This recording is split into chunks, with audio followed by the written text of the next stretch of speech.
wanna see good news. You don't see on regular TV. From another perspective, something relative to your needs. And we gonna have deep subjects, and we gonna turn the lens. And there's no topic we won't skip. So please don't miss weekly. Tune in to weekly check-in. Weekly check-in. Weekly check-in. Weekly check-in. Tune in to weekly check-in. Weekly check-in.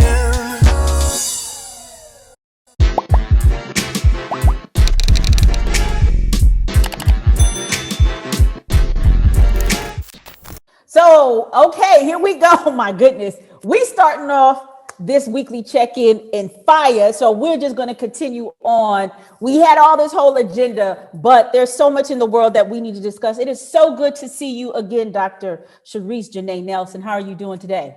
I'm doing all right. All right. That's good. You handling all that weather down there in New Orleans? No, Baton Rouge. Yeah, how are you? I'm in Baton Rouge. We're about 45 minutes away. Yes, we're handling all of it. You know, Louisiana has had 2 winters this year.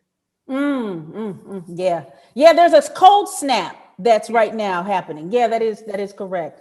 Dan, you are on the West Coast. How is LA treating you today, sir? So far, so good. You know, the weather is weird out here. I don't know what's going on. The weather's been weird, but you know, we here. Weird is like 55 degrees. It's 55 degrees. Yeah. You know, yeah. Not a real LA summer. All right, so let's get into these things. All right, so we'll just jump in and dive into what we were talking about in the pre-show. Is that the anti-Asian hate bill passed with flying colors? Colors. Why? What do you think were the ingredients? Because Black folk, right, are always, trying to get stuff passed. How does this happen? Before the George Floyd bill? Yes. How did this happen before the George? Because that's my question. And I want to preface this by saying to my fellow Asian brothers and sisters, it's not that we don't want you to get what you need. It's not that we don't think you deserve this bill passed. That's not what it is. The issue is, and we talked about this, on this show, this election was won on the backs of Black people. More specifically, Black men and Black women, and Black women bigger than Black men, right? We had certain expectations that if we gave y'all that vote and we helped get y'all in there and we delivered Atlanta to y'all, like, we delivered Georgia to y'all, we delivered Wisconsin to y'all, like we delivered some really big places, and it was clear which districts were delivering these places to you guys. And everybody else seems to be getting legislation passed before us. Everything that we're talking about is, they humming and hawing, it's on the back burner. We don't know if we can get Joe Manchin on board, and we don't. Mm-hmm. And the Asian delegation in the Senate came out and said, if y'all don't give us what we want and what we need, we are not going to confirm any of Biden's cabinet members. Now, the issue I have with this is, and Dr. Sherice was talking about this in the pre-show. They took the play out of the CBC book, but I'm like, I didn't hear the CBC say that once about if y'all don't pass the George Floyd bill, we're not confirming any of Biden's, nominees. Or if y'all don't, do the voting rights bill, we won't be supporting A, B, C, and D. I didn't hear that from the CBC, but the minute you heard it from, and the Asians don't have nearly the amount of delegates that the CBC, they're represented, and they got their bill passed through with flying colors before us. And I think it's kind of insane, and it's a slap in the face, and it's insulting. So this, I love the tee up. So let's be very clear. Let's back up for a minute. It's the Congressional Asian Pacific American Caucus. So it's that caucus. It was founded in 1994, right? It was founded years after the Congressional Black Caucus was founded. The Congressional Black Caucus is the first racial caucus inside of the United States Congress, founded in 1971. This is their 50th year anniversary. And a caucus that was formed in 94 was able to bang up on this legislature and get a bill passed. Why? Why is it easier for them to do it? Because we're dealing in a racialized structure. We're dealing in a racialized structure where pigmentocracy is key. And in pigmentocracy, the darker you are, the worse you are. So when you black, it takes far more to get something across the aisle. And Congressional Black Caucus members know this. They know that if they get to mouthing off about we're not going to XYZ or we're not going to do this or that, their money train can stop. What do I mean by their money train? Most members of the House of Representatives do not have the ability to finance their own campaigns.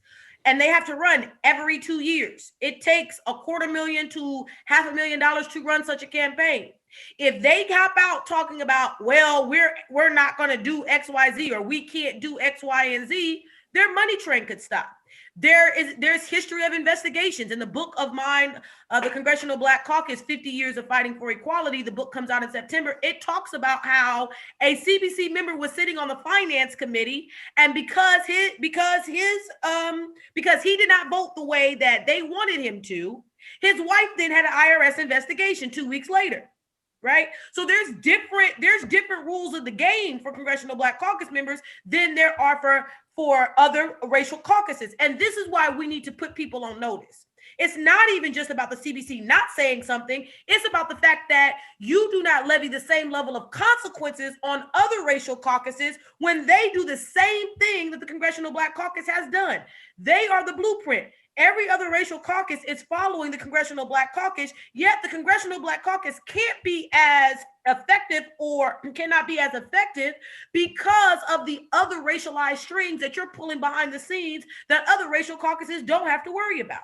So this is the frustration. The frustration is not to do with the fact that the bill passed. It has to do with the fact that Karen Bass had to use a political moment in George Floyd, take backlash from the community about getting people to kneel wearing kente cloth, did that in the 116th caucus and did that in the 116th Congress and still couldn't get the bill over the line. Got every Democrat to co-sponsor the bill and still couldn't get it over the finish line. That's the piece of frustration. It's the idea that we use everything in our war chest and it still doesn't matter, and that someone else can co-opt the way we've done it, use our war chest, and still win. So from the perspective of all is fair in love and war, what is wrong with what the Asian Pacific Islander Caucus did?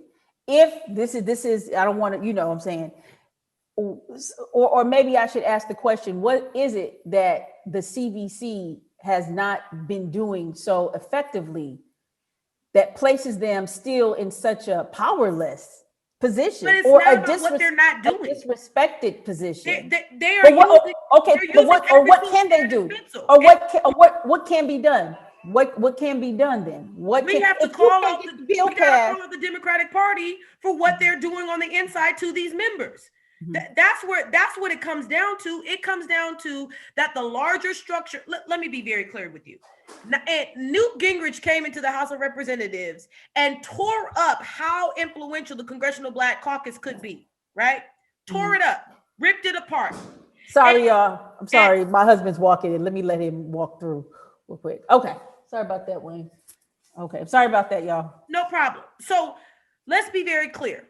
Newt Gingrich came in when he was Speaker of the House and rewrote the rules, so much so that it gutted the influence the Congressional Black Caucus had. The entire reason he rewrote the rules was to attack the Congressional Black Caucus. Mm-hmm, a lot of those rules had everything to do with funding. It's all around money. Mm-hmm. They understood that if they don't have a funding source, that a lot of things that they're doing legislatively cannot be sustained. That's the difference. The difference is that we're in a cycle, in a system where white folks have a 400-year head start and Black folks are clawing behind that. And the fact that Asian Americans in this country have been able to, their businesses haven't been assaulted the same way that ours have. They haven't had to deal with the same economic stress that we've had to deal with. It allows them to have more autonomy. So what can be done? We need to talk about the structural racism that exists inside of the Congress that will allow one racial caucus to use the same tools and tricks that another racial caucus used, and it doesn't have the same results. Yeah, I don't know. Yeah. I am not feeling the Congressional Black Caucus. I think that they are weak collectively. I think this shows, oh, I know you jumping out your skin. You know what I'm saying? I think that they're weak collectively. I think that there needs to be some serious reorganization and repositioning. This is a very kind of clear indicator of what happened, that there is not only, of course, let me kind of, what you said, I agree. 100%. Everything it is, I totally agree. At the same time, as much as when we talk about the investigations that go on with some of the congressional persons, everybody wasn't innocent. Now, let's be totally clear. Some people did violate the those rules, right? But with all that being said, I still cannot absolve or excuse the what is going on. If people are voting these folk in and there is nothing really being passed, do we just continue to sit back and say, because of these structural issues, we have got to point the finger but keep these same people in place? Or if you can't pass them, don't make these campaign promises. Don't tell black folks when the president is running that if black folks come out, we're going to get A, B, C, and D, and black folks come out and we still don't get that. You know what I mean? Like if we're saying because of all the issues with the racialization of the caucuses and all that, okay, that's fine if that's what it is. But then if that's what it is, then don't make promises to us that you can't keep or that you don't plan on keeping. Legislation in the Senate? It's passed the Senate. It passed the Senate. It passed the Senate. This can't get the Senate. The Senate. Yeah, it passed the Senate. It passed the Senate because of what? What is it? What did they get on the Senate side that they can't get for a black bill? Oh, you talking about the votes? Right. What is it? What were they able to pass? The filibuster. They were able to break the filibuster, is my point, to get the piece of legislation. Right. We understand that the filibuster was created to stop civil rights legislation. So you can't, so what I'm saying to you, I don't disagree about what you're saying about don't make these promises, but we have to be clear that the same filibuster that would have stopped this Asian piece of legislation was created to stop civil rights legislation. So of course the bill is not making any headway in the place inside the Senate because of the tool that was created to stop said legislation. That is what the filibuster has been historically used for. That is the point. It was used more in the Obama presidency or the Obama administration than ever in the history of that filibuster. They will justify using that filibuster when it comes to civil rights legislation for black folks up and down. That is what it was created for. So I'm not disagreeing with what you're saying about don't make campaign promises. I'm saying that we have to be clear that you can't say, oh, the Asians got theirs without highlighting the fact that the filibuster was literally created to stop civil rights legislation for black people. So what would you say to people whose constant critique is my vote doesn't have significant effect towards me as a black person if all of the legislation or the important legislation directed toward black people is not being passed because of this specially designed filibuster? What do you say? Because they'd be like, see, this is why I don't vote. I would say then get on the horn to your senators and get them to get rid of the damn filibuster. That's what I would say to them, because we have the majority. There's no reason that the George Floyd bill should not pass the Senate. The only reason it is not passing the Senate is because of this filibuster. So my thing is, if for those people that say that, then make your sovereignty count right now and get on we got senators that are going up in 2022. Raphael Warnock is back on the ballot in 2022. You have senators that are back on the ballot. You have a midterm election. If they don't want to get rid of the filibuster, get them up out of there. Period. That's what I say. Because that is what's blocking you. You can't be mad at because let's be clear, these racial caucuses encompass both houses, but most of their members are in the House of Representatives. Asian members did what they needed to do in the House of Representatives. Black folks, Karen Bass and the Congressional Black Caucus, for however weak you think they are, they did what they were supposed to do in the House of Representatives. In the chamber that they control, they did what they need to do. The problem is with white folks inside of the Senate, and they will gladly give an Asian win over a black one. They will gladly do it so that we can then be fighting amongst each other. So what is the solution? Get them up out of there. Right. So that's the point. That's the point that I think needs to be, in my opinion, emphasized more. This is divide and conquer, right? It's a very clear divide and conquer in terms of what you were talking about, pigmentocracy. I would like for us maybe later to talk about what's the difference between colorism and pigmentocracy. Quickly, colorism is what's yielded inside of the community. So pigmentocracy is the larger scale, which is used about dark being bad, light being white. And colorism is the way we wield it inside of the community, where we validate that system by then inside of our communities, giving more prestige, giving more credence, giving more whatever to that lighter person. That's what just the use of it inside the community. Okay, so for me, this is to me a very clear indication of what I call proximity to whiteness, both phenotypically and also in the power economic structure. Is that if we don't want to succeed or give any deserved power, right, in equity, Black people, how do we either buffer it or how do we make it seem like they're buggy? All right, so what we're going to do is we'll give everybody something but Black people, so everybody can say the system actually does work because we did it like this, we did it like this, we did it like that. Something pathological is going on over there. We don't know, but we got ours over here. So I think that needs to be pushed and highlighted, even in the discussions in terms of the anti-Asian hate that was going on. There were actually some younger Asian folk that I appreciate that came out and said, look, older Asian people, let's be real. You have treated Black people like, you know what I'm saying, crap.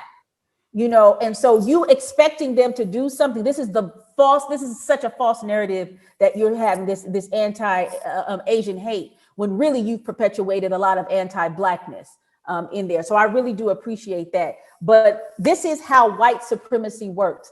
Forgot who said it, but they said the most sophisticated form of white supremacy is when the white person in the room doesn't have to do anything. Right. Because they could just step back and let all this bickering and chaos happen and just say, see, you know what I'm saying, just keep it moving. And this is exactly, to me, in my opinion. But to me, Kaya, that to me is the point. I'm not mad about you saying the Congressional Black Caucus is weak because they make them look weak. They take every tool from them and then they say, well, so-and-so used the same tools and it worked. Well, of course it worked because you designed it to work, right? And to me, this is the translation to our next conversation around Africa. It's the same thing. We are watching the same level of tools happen and play out. Like you said, this is what white supremacy is. And my plea, my cry to our community is not to be critical. It's not to not be critical of the Congressional Black Caucus or not to be critical of Black legislators. Yes, be critical of them. Hold their feet to the fire. What I'm saying is understand the larger structure of white supremacy and understand how, like you just said, it works best when they have to do nothing. And in this heightened situation on the eastern coast of Africa, we are seeing that play out where white supremacy has taken their hands, put their hands up and said, we've done all what we can do, when in actuality, they have placed all of the pieces in motion that has gotten Eritrea to be so volatile with Ethiopia. Eritrea and Ethiopia have never liked each other historically. They have warring tribes. They have a history of not getting along with one another. The West gets involved, draws lines to just make it very clear to get them to a place of being able to deal with one another, right? And then this economic crisis, the destabilization inside of the Trump administration, right? And then the repair because let's be very clear that the Obama administration basically opened up the AU in Addis Ababa, creating very, very strong relationships on the eastern coast of Africa, all of those things. Then 45 comes in, basically flattens all of that relationship to get them to fight again. And now the Biden administration is trying to come in, try to play white savior when they really shouldn't be trying to play white savior at all, and trying to backpedal to try to undo a lot of what 45's administration has done, and as backlash to what the Obama administration has done. And now it has spread throughout the continent, and now we have larger problems. So since you jumped into Africa, let's talk about Africa. Your thoughts, Dame, on what we said. Well, yeah, she basically said what I was going to say about how it's manufactured, right? Like so much of it is manufactured, and it's crazy how you look at basically what they're doing in Africa is kind of what they're doing over here to us, right? Like what they do in Africa is what they're doing to us, where, like you said, that tool of white supremacy, Kaya, where they don't even have to do anything anymore. It's almost like they set up the conditions. They set up the conditions to be a certain way. And once the conditions are set up to be a certain way, you kind of, let's drop crack in LA. Let's drop guns in LA. Let's take away the infrastructure for them to use freeways to get to work. Like they set up all these, specific conditions for things to turn out a certain way. And that's what's happening in Africa. I feel like they set up all these conditions, and going back to what Dr. Sherice said, we have started to get better relations under the Obama administration. And I know that's one thing that was specific. You don't think so? You don't think so? Well, I mean, Obama was heavily critiqued about ramping up AFRICOM in Africa, and also dropping bombs. You know what I'm saying? Right, but this fight that's on the Eastern, you're exactly correct. None of those things are incorrect. However, what Obama's administration did do is he recognized the AU as a strong partner, just like the EU.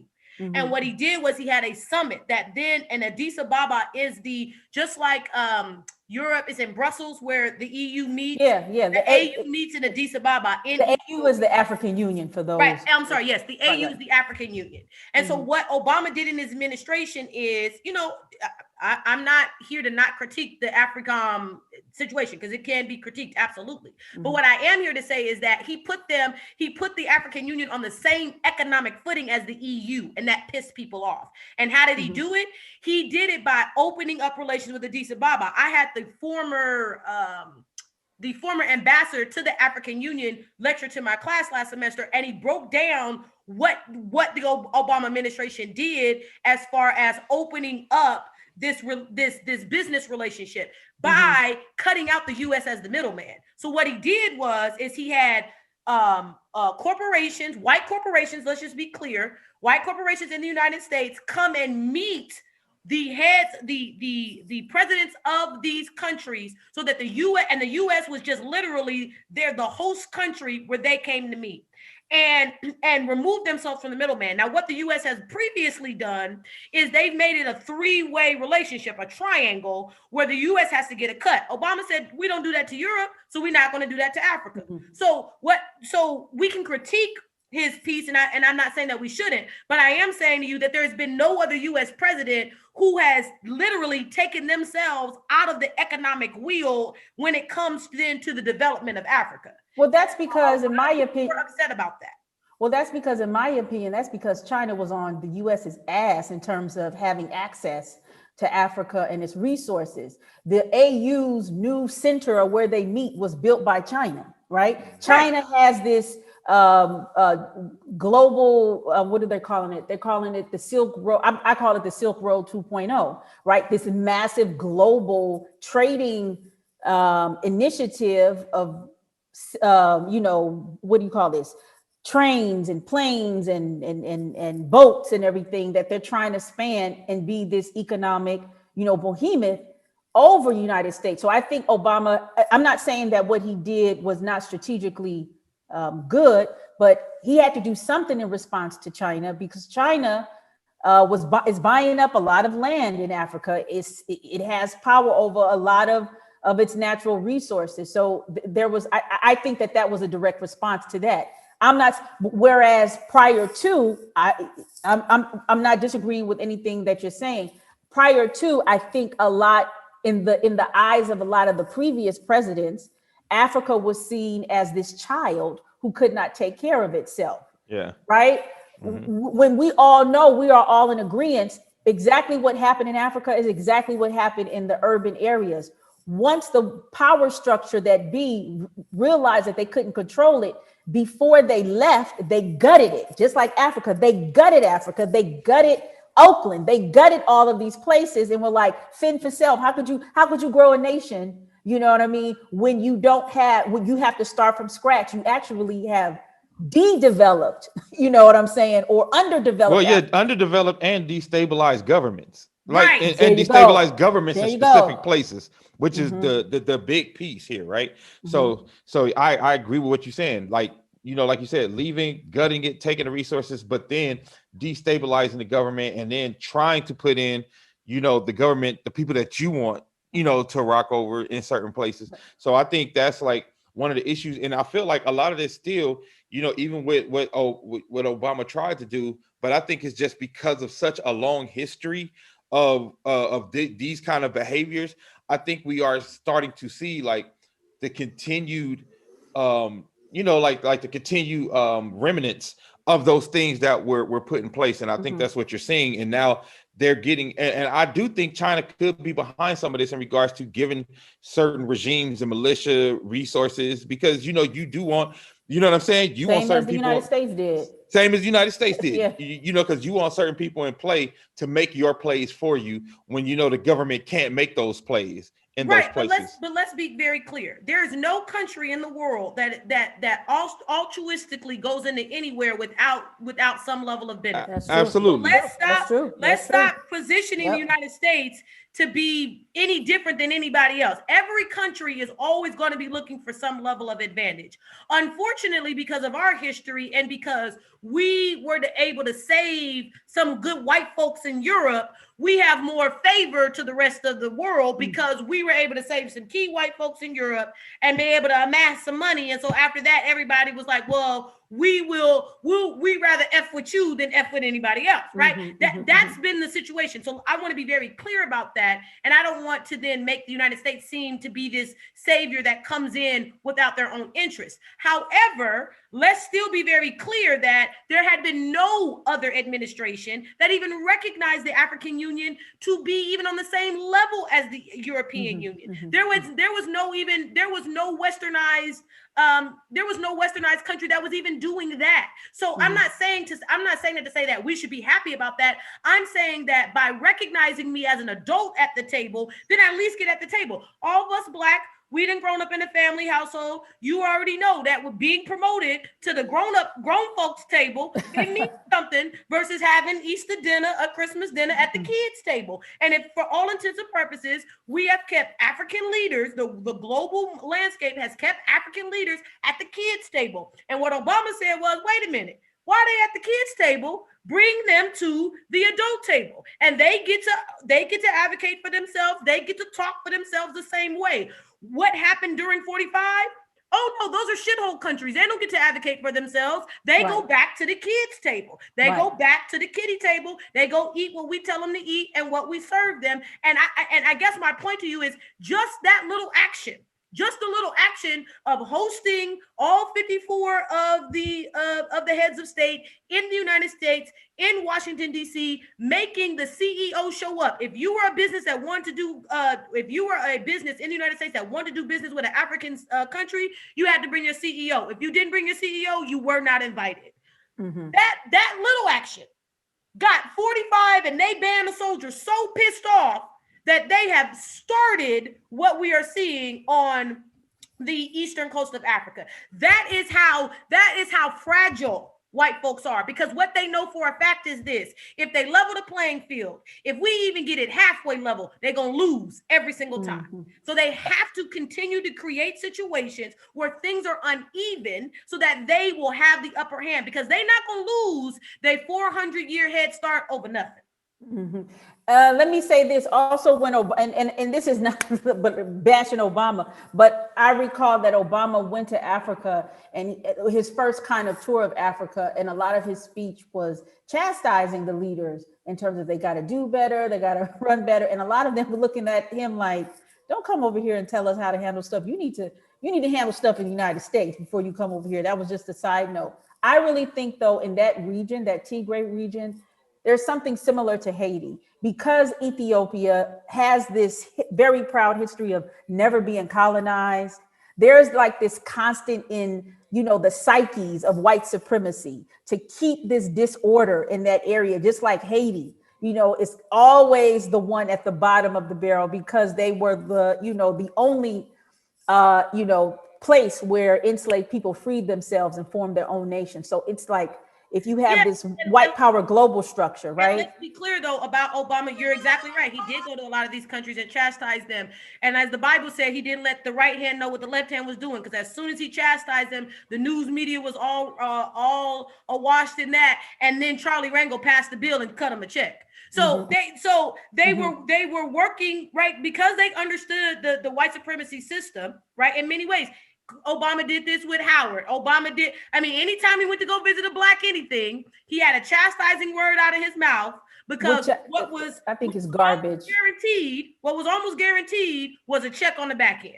He didn't do that to white people. It would have been fine if it was equal opportunity. First, he needed to go to his white side. And we told the white people, like, well, he half white. Go to your white side first and chastise them. Then maybe we'll have a conversation. That's the problem. It's like, it's like beating somebody that's already down, right? We know stuff is messed up. You know what I'm saying? We know that. You know what I mean? We know we're not operating in our best selves. That's what happens in oppression, right? And white power, what do you call this? Those whole long words, you know what I'm talking about, right? White power structure, white supremacy, all of those things. All of those things. He used it as a tool. You can like it or dislike it, but and I wrote this as when I was a graduate student at Howard, and I had this big debate, and one of my professors, wrote about Obama extensively. Even has a book out on NYU Press about after Obama and what Black politics looks like afterwards. And he wrote me a note that asked me to review the book, and he said, Sherice, you saw something at 23, 24, 25 that I didn't see. And I was like, oh yeah, I saw what he was doing. Because as soon as he would publicly say anything, then all of a sudden a check would come, or somebody would, a press release would come out at a black school, or some African nation then got a deal on a trade route, or they've forgiven some debt. And I was like, oh, okay. Mm-hmm. So you feeding them what they need to hear. And right, but I don't know. That's like your daddy slapping the shit out of you. Right, but it's damaging our psyche. A high dress and shit, and then fucking buying you a goddamn, No, but it damages your psyche in the process, right? No. I'm very clear about the damage that it does to the psyche in the process, right? Like slapping me in public and then writing me a check in private is still killing my psyche. Right. I mean, and I'm not saying, and that's the thing. We're not placing the whole world of accountability and everything on his shoulders, but it's so important to we have to be critical of the decisions that he made.